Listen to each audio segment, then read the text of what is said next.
Hi எல்லோரும் எப்படி இருக்கீங்க? எல்லோரும் ரொம்ப நல்லா இருப்பீங்க அப்படின்னு நினைக்கிறேன். ஸோ அம்மாவும் பொண்ணும் கிச்சனில் பாருங்கள் பரபரப்பாக சுற்றிட்டு வரோம். நான் ஒன்றும் பண்ண போகிறதில்ல. ஆக்சுவலாக இன்றைக்கி லஞ்ச் வந்து அன்னும் ஸ்பெஷலாக ஒரு பன்னீர் தம் பிரியாணி செஞ்சு தரேன் அப்படின்னு சொல்லியிருக்கா. சரி, நான் குட்டி குட்டி ஹெல்ப் மட்டும் பண்ணுறேன்னு எப்பயும் போல் அவளுக்கு ஹெல்ப் பண்ணிகிட்ருக்கேன்.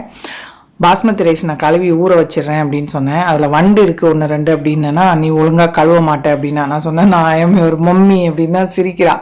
இல்லை மம்மி, நீ 4-5 தடவை அலசிட்டு விட்டுருவேன், வண்டு 1 2 அதில் இருக்கும் அப்படின்னா. சரி, நான் கழுவி ஊற வச்சிடுறேன், நீ சமைக்கிறதுக்கு முன்னாடி இது வண்டு இருந்ததுன்னா பார்த்து திருப்ப கழுவிக்கோ அப்படின்னு சொல்லிட்டு இருந்தேன். அதான் சிரிச்சிட்ருக்கா. எப்போ பாரு நாங்கள் 2மே கிட்டத்தட்ட டாம் அண்ட் ஜெர்ரி மாதிரி தான், அப்படி தான் சொல்லுவான். சண்டையும் போட்டுப்போம், இந்த மாதிரி வம்பிழுத்துட்டே தான் வேலை நடக்கும்.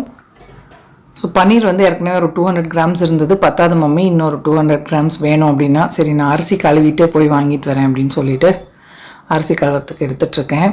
நான் ஒரு 4-5 தடவை கழுவுனேன், வண்டு இருந்தாலும் பார்த்துமா நீ இன்னொரு தடவை கழுவிக்கோ பெரிய மனுஷி அப்படின்னு சொல்லிட்டு தான் கடைக்கு கிளம்புனேன். ரொம்ப வேண்டாம் மம்மி, 2 கப்பு போட்டிங்கன்னா 4 பேருக்கு தாராளமாக போதும் அப்படின்னு. நானே இப்போ அவகிட்ட கேட்குற மாதிரி என் பொண்ணு சமையலில் அவ்வளோ எக்ஸ்பர்ட் ஆகிட்டா. நானாவது ஒரு 3 கிளாஸ் போடுவேன், நிறையா இருக்கும், அப்புறம் நைட் யாரும் சாப்பிட மாட்டாங்க. 2 போட்டால் போதும் மம்மி, தாராளமாக போதும் அப்படின்னா. சரின்னு ஒரு 2 கப் மட்டும்தான் போட்டிருக்கேன் பாருங்கள். கழுவி வச்சுட்டேன். அவள் வேணும்னா பார்த்துட்டு இன்னொரு தடவை கழுவி வைக்கணுன்னா வச்சுப்பா. ஸோ ஜிஞ்சர் கார்லிக் பேஸ்ட்டும் ஃப்ரெஷ்ஷாக தான் அரைக்கணும், அதனால் காயெல்லாம் கட் பண்ணிகிட்ருக்கா. அதுக்குள்ளே நான் எங்கள் அப்பார்ட்மெண்ட்லேயே குட்டியாக ஒரு சூப்பர் மார்க்கெட் இருக்குது, அங்கே போய் அந்த அம்மா கொடுத்த லிஸ்ட்டெல்லாம் வாங்கிட்டு வரேன் அப்படின்னு சொல்லிட்டு வந்திருக்கேன்.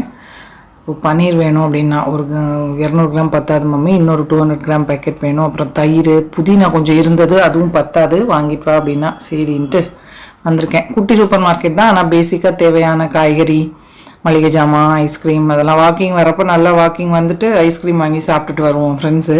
வெயிட்டை குறைக்கணும்னு நடக்கிறது, ஆனால் குட்டி கோன் இந்த மாதிரி ஏதாவது எல்லாம் இருக்கும், கிரேப் ஐஸ், இது குச்சி ஐஸ் அதெல்லாம். ஸோ வந்தோன்னா அது மாதிரி வாங்கி சாப்பிட்டுட்டு வர்றது இந்த கடையில் தான். போனேன்னா இப்படி பார்ப்பேன் வேறு எதுவும் வேணுமா அப்படின்னு. எதுவும் லிஸ்ட்டு போடாமல் இருந்தாலும் அதையும் போய் வாங்கிட்டு வந்துடுறது. ஸோ ஜீரகப்பொடி காலி ஆகிடுச்சு, அதனால் வேணும் அப்படின்னால லைட்டாக வறுத்துட்டு அதையும் கொஞ்சம் பிடிச்சி வச்சுக்கலாம் அப்படின்ட்டு. ஸோ அதுக்குள்ளே இதெல்லாம் கட் பண்ணிட்டா பாருங்கள். வந்து பன்னீர் கொடுத்தேன், அதுவும் கட் பண்ணியாச்சு. ஜிஞ்சர் கார்லிக் பேஸ்ட்டுக்கு எல்லாம் ரெடி பண்ணி வச்சுருக்கா. புதினா வந்து நான் க்ளீன் பண்ணி தரேன்னு சொன்னேன், அதுக்குள்ளே நீ ஜிஞ்சர் கார்லிக் பேஸ்ட் எல்லாம் அரைச்சிருன்னு. ஸோ அவளோட ரெசிபீஸ் எல்லாமே பார்த்திங்கன்னா என்டையர்லி டிஃப்ரெண்ட்டாக தான் இருக்கும். எங்கம்மா சமையல் மாதிரி எனக்கு இருக்காது. இப்போ என்னோட அவளும் சூப்பராகவே சமைக்கிறா.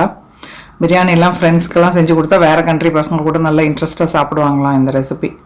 வந்ததுலேருந்து சொல்லிகிட்டு இருந்தா செஞ்சு தரேன்னு. ஸோ இன்றைக்கி தான் டைம் கிடச்சிருக்கு. மல்லி வந்து வறுத்து வச்சுருந்தேன் இல்லையா, அதையும் பிடிச்சிட்டு சாதம் வந்து ஒரு 75% வேக வச்சுட்டு அதுக்கப்புறம் தான் தம் போடணும். ஸோ அதனால் அதுக்கு தண்ணி எல்லாம் சூடு பண்ணிவிட்டு அதில் கொஞ்சம் மசாலாலாம் சொன்னான், இது போடணும் மம்மி அப்படின்னு. அந்த பக்கம் நின்றுட்டுருக்காளா, ஜீரகத்தை கொண்டே வச்சுட்டு இதில் அந்த அவட்ட கேட்டு மசாலாலாம் ஒரு பிளேட்டில் எடுத்து வச்சுருக்கேன். அதை வந்து அந்த தண்ணி கூட போட்டு கொஞ்சம் உப்பு எண்ணெய் சேர்த்துட்டு சாதம் வேக வச்சுக்கணும். பார்த்திங்கன்னா 3 ஏலக்காய், ஒரு பட்டை, கொஞ்சம் ஜாதிபத்திரி, பிரிஞ்சி இலை, கொஞ்சம் மிளகு அதெல்லாம். ஸோ அந்த பக்கம் போட்டாச்சு. பன்னீர் வந்து மேரினேட் பண்ண போகிறா. 400 கிராம் பன்னீருக்கு ஒரு 2-3 டேபிள் ஸ்பூன் தயிர் சேர்த்துருக்கா.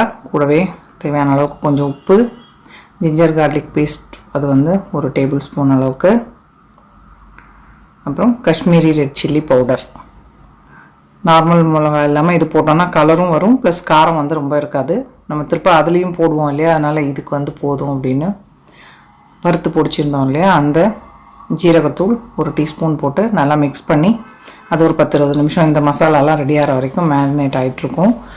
கையை அதுக்குள்ளே நான் போயிட்டு வந்தப்போ விரலை வெட்டிகிட்டு இருந்திருக்கா. அதனால் வெங்காயம் வந்து மெலீஸாக கட் பண்ணி வறுத்து போடணுமா, கேரமலைஸ் பண்ணி. அதனால் அந்த வெங்காயம் மட்டும் நான் இது பண்ணிகிட்ருக்கேன். வந்தால் சொன்னா மம்மியும் விரல் வெட்டிட்டேன் அப்படின்ட்டு. இப்போ ஒரு 4 டேபிள் ஸ்பூன் அளவுக்கு எண்ணெய் சூடு பண்ணியிருக்கா. இதில் வந்து ஃபஸ்ட்டு இது லாஸ்ட்டாக போடுறதுக்கான கேரமலைஸ்டு ஆனியன் அதை மட்டும் முதல்ல தனியாக ஃப்ரை பண்ணி எடுத்துகிட்டு அதுக்கப்புறமா தான் பிரியாணிக்கு வதக்கணும். ஸோ இது நல்லாவே இந்த சிப்ஸ் கட்டையில் இது பண்ணோம் அப்படின்னா மெலீஸாக கட் ஆகிடும். ஸோ அந்த பக்கம் தண்ணி நல்லா கொதிச்சிருச்சு. அதில் வந்து இப்போது அரிசி சேர்த்துக்கலாம். அரிசி வந்து நல்லா குழஞ்செல்லாம் வேகக்கூடாது, ஜஸ்ட் ஒரு 70-80% வெந்தால் போதும். கேவரா எசன்ஸ் அந்த தண்ணியில் ஒரு 2-3 ட்ராப்பு. இது வந்து அமேசானில் கூட கிடைக்கும், நல்லாயிருக்கும், அந்த பிரியாணி வாசனையாக இருக்கும். ரொம்ப சேர்த்துடக்கூடாது, ஒரு மாதிரி ஸ்மெல் ஓவர் ஆகிடும். ஸோ அந்த வெங்காயம் கேரமலைஸ் ஆனதுக்கப்புறம் எடுத்துகிட்டு இப்போ 2 பிரிஞ்சி இலை, கொஞ்சம் பட்டை, 2-3 கிராம்பு, ஒரு சின்ன ஏலக்காய், ஒரு பெரிய ஏலக்காய் கருப்பு இருக்கு இல்லையா அது சேர்த்துருக்கேன். 2-3 பச்சை மிளகா கீரி சேர்த்துருக்கு. ஸோ இது கூடவே வெங்காயம் ஒரு 4 பல்லாரி வெங்காயம் கட் பண்ணிவிட்டு அது கூட ஒரு 2 டேபிள் ஸ்பூன் அளவுக்கு இஞ்சி பூண்டு பேஸ்ட்டு. சாதம் பார்த்திங்கன்னா அதுக்குள்ளே அவங்க வதக்கிட்டு இருந்தப்போ நான் இங்கே அதை வடித்து எடுத்துட்டேன். இப்போது இதுக்கு தேவையான உப்பு சேர்த்துக்கிறா. ஏன்னா நம்ம பன்னீர்லேயும் உப்பு சேர்த்துருக்கோம், ரைஸ்லேயும் உப்பு சேர்த்துருக்கோம். அதனால் இந்த மசாலாவுக்கு பார்த்துட்டு தான் சேர்த்துக்கணும். தக்காளியுமே கூட நல்லா 4 தக்காளி கட் பண்ணி சேர்த்துருக்கா.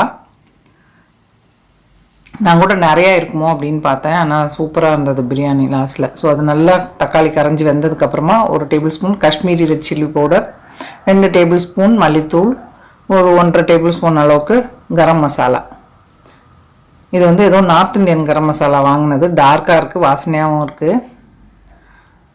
ஸோ இந்த மசாலாவோட பச்சை வாசனை எல்லாம் போகிற அளவுக்கு அதை வதக்கிக்கணும். நல்லா எண்ணெய் பிரிஞ்சு வந்ததுக்கப்புறமா பார்த்திங்கன்னா நம்ம மேரினேட் பண்ணி வச்சுருந்தோம் இல்லையா, அந்த பன்னீரையும் சேர்த்தாச்சு. அது கூட பன்னீர் தனியாக ஃப்ரை பண்ணிலாம் போடல, அது கொஞ்சம் ரஃப்பாக இருக்க மாதிரி இருக்கும். அதனால் மேரினேட் பண்ணனால நல்லா சாஃப்டாகவே இருக்கும் பன்னீர். ஸோ இது பார்த்திங்கன்னா இதுவுமே கூட மசாலா வாசனைலாம் நல்லா போகிற அளவுக்கு வதக்கணும். கொஞ்சம் வதக்குனதுக்கப்புறமா நிறையா மல்லி இலை அண்ட் புதினா கட் பண்ணி அதையும் சேர்த்துருக்கா. ஸோ இதை வந்து என்ன பண்ணணும் அப்படின்னா பாதியை எடுத்துகிட்டு லேயராக வச்சு நம்ம தம்மில் போட போகிறோம். ஸோ நல்லா வாசனை இப்போயே கமகமன்னு சூப்பராக வருது. கொஞ்சமாக தண்ணி ஒரு 2-3 டேபிள் ஸ்பூன் அளவுக்கு சேர்த்துருக்கா. பாருங்கள் நல்லா இந்த மாதிரி எண்ணெய் பிரிஞ்சு கொதிக்க ஆரம்பிச்சிருச்சு. இதில் இப்போ ஒரு அரை லெமன் பிழிஞ்சு விட்டுக்கலாம். நல்லா மிக்ஸ் பண்ணிவிட்டு பாதி இதை ஒரு பவுலில் எடுத்துகிற போகிறோம்.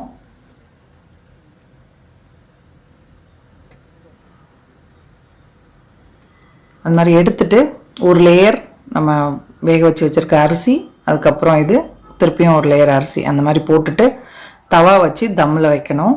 ஸோ பாருங்கள் பாதி அரிசி வந்து இதில் சேர்த்துக்கிறேன். அரிசி இல்லை, ஆக்சுவலி சாதம். ஸோ இந்த மாதிரி இது பண்ணிவிட்டு குங்குமப்பூ வந்து கொஞ்சம் சுடு தண்ணி ஊற்றி ஊற வச்சு வச்சுருந்தேன். அதை வந்து கலர் அண்ட் ஃப்ளேவருக்காக மேலே இந்த மாதிரி கொஞ்சமாக சேர்த்துக்கிறேன். பாலில் கூட நீங்கள் ஊற வச்சுக்கலாம். நான் போயிருந்தேன் இல்லையா, அங்கேருந்து வாங்கிட்டு வந்த குங்குமப்பூ, அதுவுமே கூட வாசனையாக சூப்பராக இருக்கும்.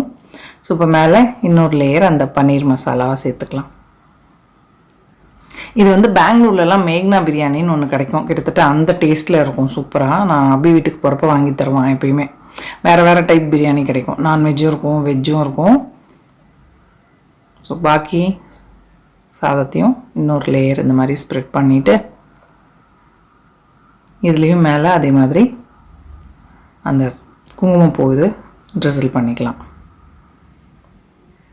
நெய் வந்து இந்த ஸ்டேஜ்லேயே நீங்கள் சேர்க்கணுன்னாலும் சேர்த்துக்கலாம். அவள் சொன்னால் மம்மி ஆஃப் பண்ணிவிட்டு சர்வ் பண்ணுறதுக்கு முன்னாடி நெய் சேர்த்துக்கலாம் அப்படின்னு. அதனால் அலுமினியம் ஃபாயில் வச்சுட்டு இந்த பெரிய பர்னர் ஆஃப் பண்ணியாச்சு. அந்த பக்கம் தவா சூடு பண்ணிவிட்டு சிம்மில் ஒரு 10 நிமிஷம் அலாம் வச்சு விட்டுட்டோம். அந்த பக்கம் வந்து அவள் சேலட்க்கு கட் பண்ணிகிட்ருக்கா, வெள்ளரிக்காய் தயிர் பச்சடி. சேலட் கிடையாது. ஸோ நான் வந்து பாத்திரம் கடன்னு கழுவிடலாம். சும்மா நிற்கிற நேரம் வேலை முடிச்சிட்டோன்னா சாப்பிட்டதும் ஜஸ்ட்டு போய் உட்காந்து படுத்து தூங்குறதோ இல்லை படம் பார்க்குறதோ ஏதோ பண்ணலாம். அதனால் சரி மெஷின் போட வேண்டாம், கொஞ்சமாக தான் இருக்குதுன்னு அப்படியே கையோடு நான் கழுவிட்டுருக்கேன். அவள் வந்து இன்றைக்கி ஆனியன் ராய்த்தாக்கு பதில் வெள்ளரிக்காய் ராய்த்தா ரெடி பண்ணுறேன்னு பண்ணிகிட்ருக்கா. கொஞ்சம் அவள் சமையல் எல்லாமே நார்த் இந்தியன் ஸ்டைலில் தான் இருக்கும். இந்த ஃபுட் லேப் அந்த மாதிரிலாம் இருக்குது பார்த்திங்களா, அந்த சேனல்லாம் பார்த்து சமைப்பாள்.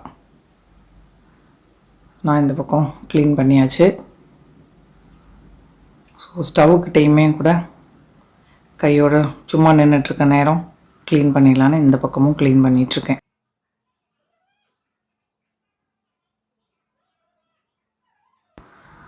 ஸோ யாரெல்லாம் என்ன மாதிரின்னு சொல்லுங்கள்.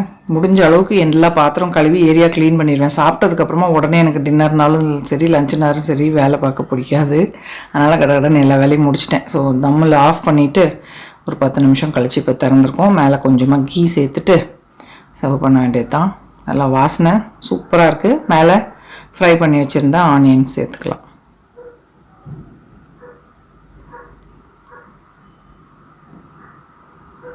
அவ்வளோதான், மிக்ஸ் எல்லாம் பண்ண வேண்டாம் மம்மி, அப்படியே தான் சர்வ் பண்ணணும் அப்படின்னு சொல்லிட்டு பாருங்கள். அப்படியே பிரியாணி கடையில் எடுப்பாங்க இல்லையா, அப்படியே ஒரு சைடில் அப்படியே கரண்டி விட்டு எடுத்து சர்வ் பண்ணிகிட்ருக்கா. பார்க்கவே நல்லா இருக்குல்ல, கலர்ஃபுல்லாக. நானாக இருந்தால் முதல்ல மிக்ஸ் பண்ணிடுவேன். இல்லை மம்மி அப்படியே தான் சர்வ் பண்ணணும், அப்போ தான் சூப்பராக இருக்கும் அப்படின்னு மேலே கொஞ்சம் ஆனியனும் சேர்த்து சர்வ் பண்ணியாச்சு. ஸோ சூப்பரான பிரியாணி ரெடி. ஸோ அண்ணுவோட பிரியாணி உங்களுக்கு பிடிச்சிருக்கா அப்படின்னு சொல்லிட்டு கட்டாயமாக கமெண்ட்டில் சொல்லுங்கள். பிடிச்சிருந்தா லைக் தட்ட மறந்துடாதீங்க. நல்லா சாஃப்டாக சூப்பராக இருக்குது.